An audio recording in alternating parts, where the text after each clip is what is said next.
Hello everyone, welcome back. चलिए देखते हैं, इन दिस पर्टिकुलर सेट अपने लोग 10 क्वेश्चंस करने वाले हैं for the TCS placement examination. The numbering would be from 8011, it will go up to 8020। चलिए 10 क्वेश्चन का सेट रहेगा, it would be easier for you all to visualise. Now starting with the first question. Pipe A and pipe B can fill an empty tank in 20 and x minute respectively, whereas pipe C can empty the full tank in 60 minutes. Now let's begin with this A, B और C. दो inlet pipes हैं, 20 minutes, x minutes और it can empty it in 60 minutes. इनका common multiple क्या होगा? 60. 60 जैसे मैं लिखता हूँ, the total work for me becomes 60 units. Now, what are the work time efficiencies respectively? पहले वाले का वर्क टाइम एफिशिएंसी होगा 60/20, दैट इज 3 यूनिट्स। इसका मुझे नहीं पता, यही तो पता करना है, इसे x यूनिट्स लिख लो। Next is 60/60, that is 1 unit.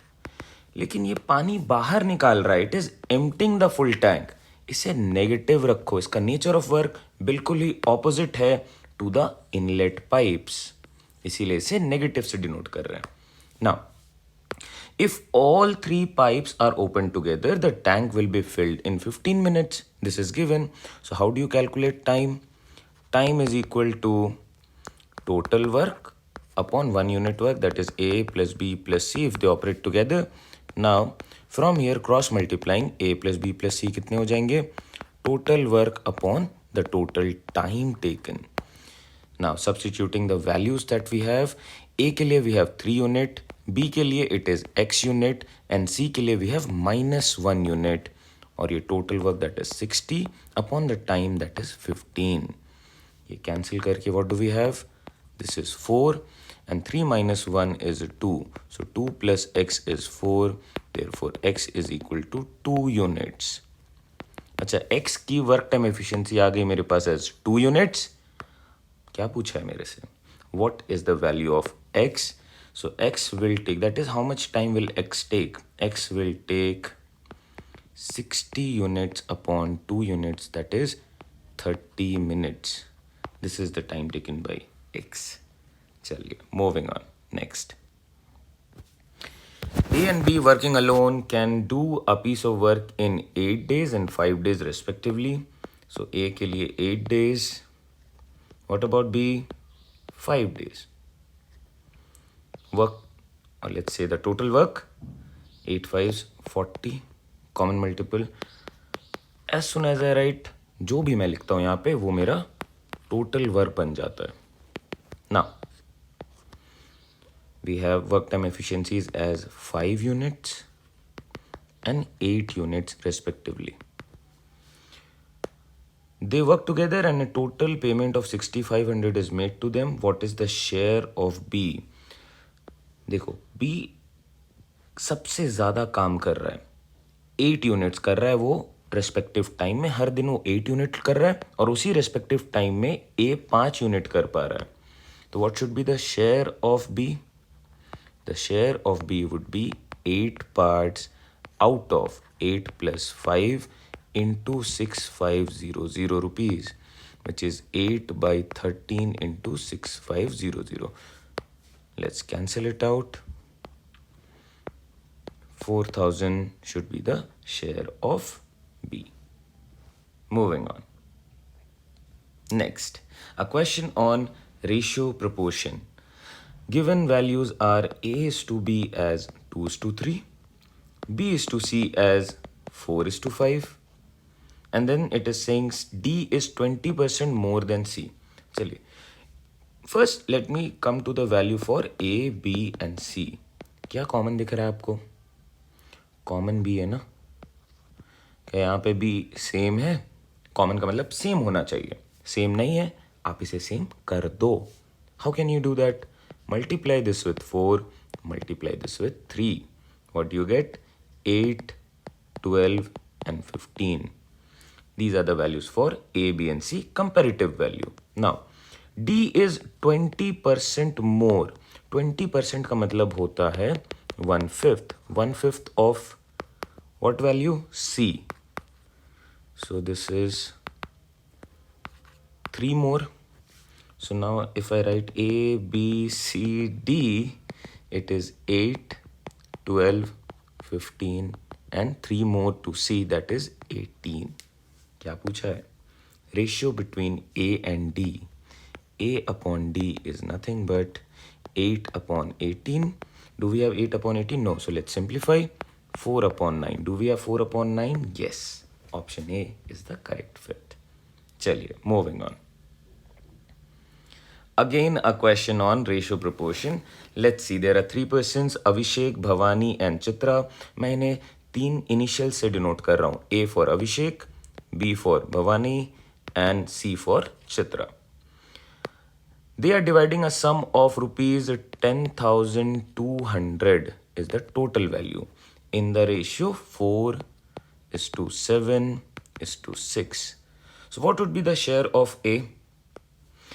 A को मिल रहे हैं 4 parts out of 4, 7 and 6, that is 4 plus 6 is 10 and then 17 into the total value 10,200. If we cancel it out, we get 6 into 4 as 2,400.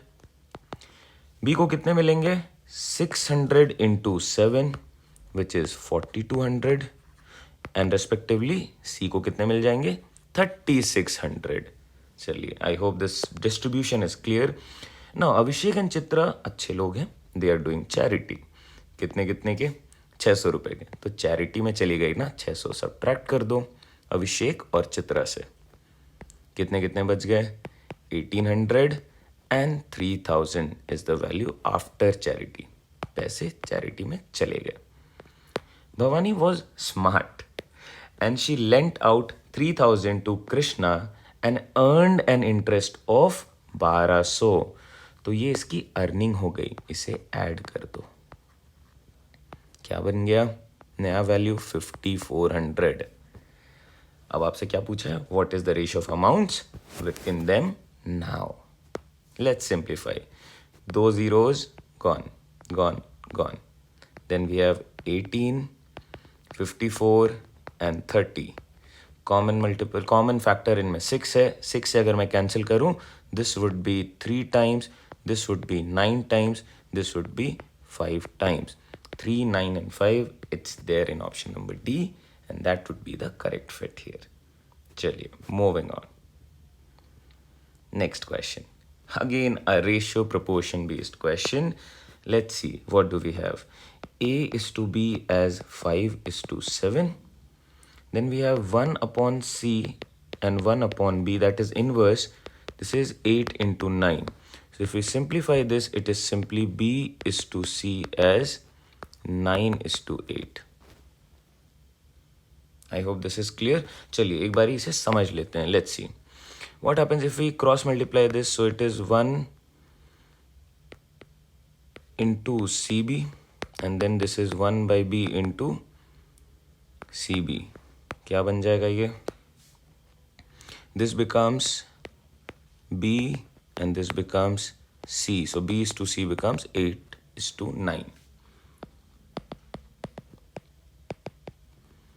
Now how do we calculate A, B, C? Common देखना है. क्या है यहाँ पे? Common B है. B को आप same कर दो into 8 into 7. 8 5s are 40, 8 7s are 56, 9 7s are 63. 40, 56 and 63, it's there in option number C. Inverse ratio, ध्यान देना क्या होता है. How do you break inverse ratio? This is the solving part of inverse ratio. Okay. Moving on. Questions from average. Now, average के लिए मैं पहले ही बता दे रहा हूँ, average में try करना कि आप इसको deviation method से solve करो. काफ़ी important हो जाता है deviation method और काफ़ी easy हो जाता है if I look at any question on average through this particular method. Now, let's see. The average age of 10 students in a class is 20. चलिए भाई number बताओ. Number is 10 and the average is 20. What is the sum value? The average is equal to sum upon number. Therefore, sum is equal to average into number. So it is 20 into 10, which is nothing but 200. Next, If a new student is also included, new number is 10 plus 1, 11. The average age increases by 2 years. New average 20 था, 2 और बढ़ गया, 22 हो गया. What is the sum value? 22 into 11, it is nothing but 242. यार एक बात बताओ, ये डिफरेंस क्यों आ रहा है in the sum of ages? It is due to the presence of the new student, and that would be the age of the new student, which is nothing but 42 years.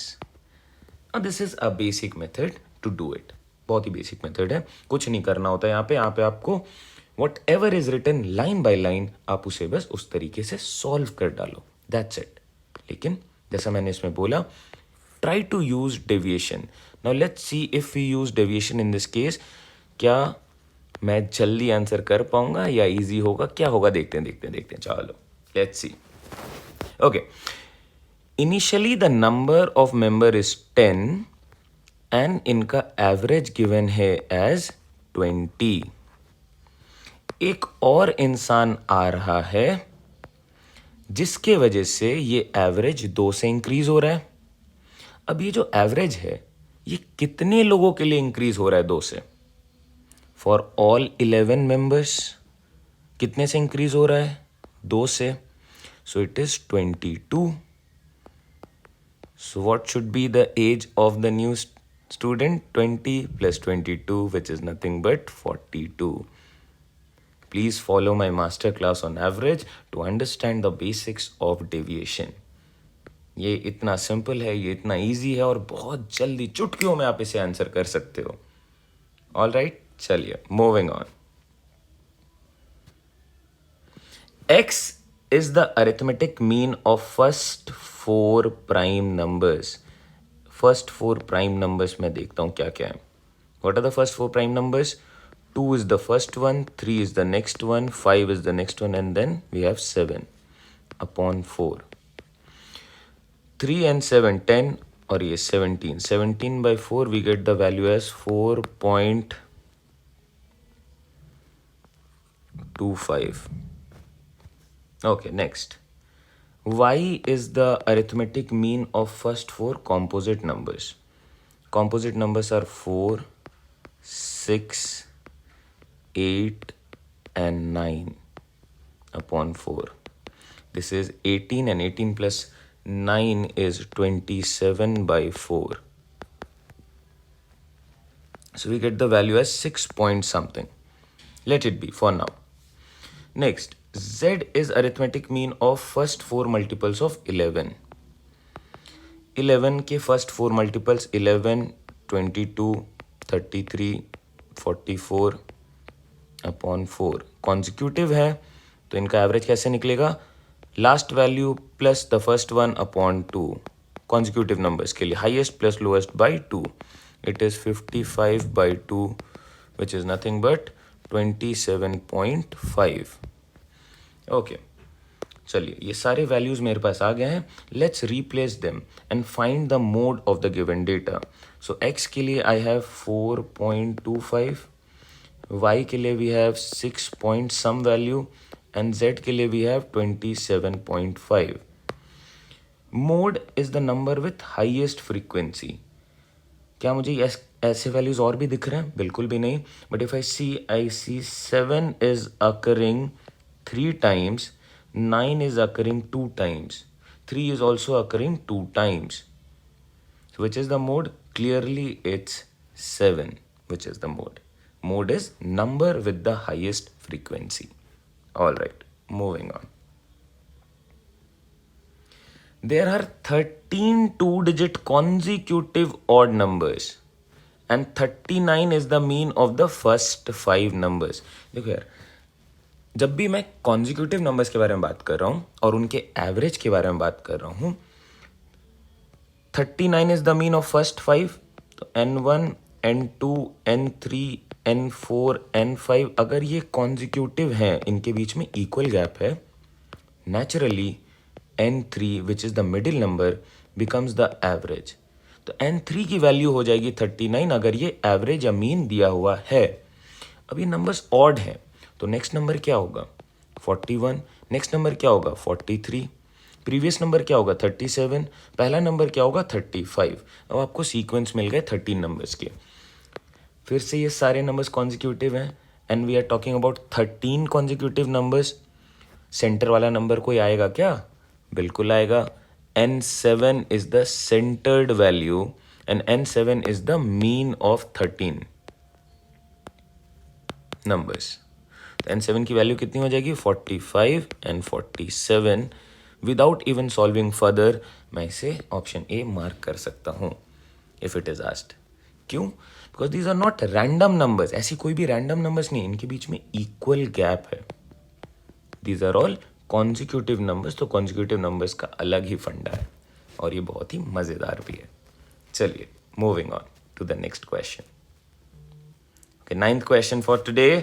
In this particular video, let's see x plus y की value given as 45, x minus y की value given as 11। मेरे से पूछा जा रहा है what is the ratio of the numbers x and y। ऐसा कभी भी question आए, one way is you start solving here and writing the values of x and y upon linear equation solving, या using the concept of ratio and also specific concept is componendo and dividendo। मैं इसको directly answer कर सकता हूं। कैसे होगा? सम plus difference upon सम minus difference. सम plus difference कितना होगा? सम is 45 plus difference is 11, sum minus difference is what we have now, 55 upon 34,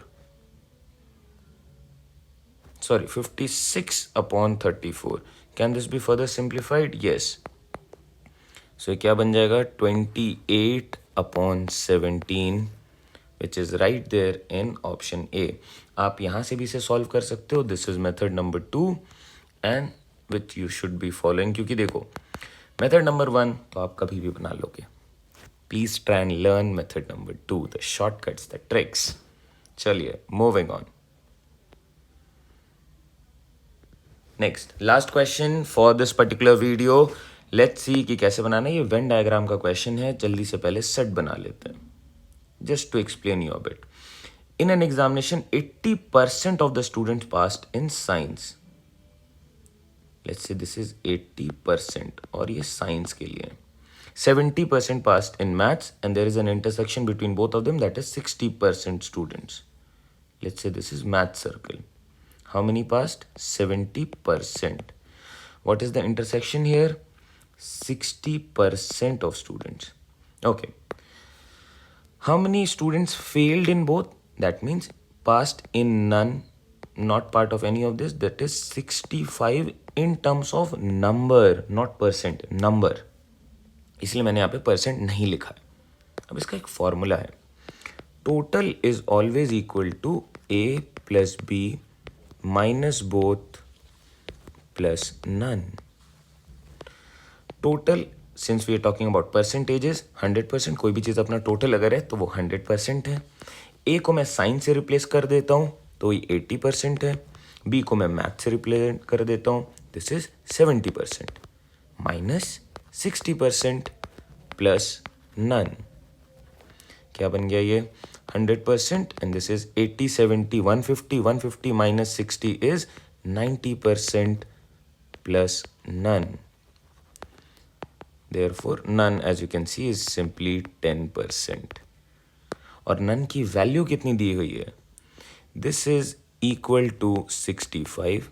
So if 10% is equal to 65, what is 100% into 10 times? So what is 100 into 10, which is 650 as our answer. All right. I hope this was easy to follow, simple। मिलते हैं next video में for the next 10 questions of TCS. Till then, take care, bye bye, keep watching, thank you, take care।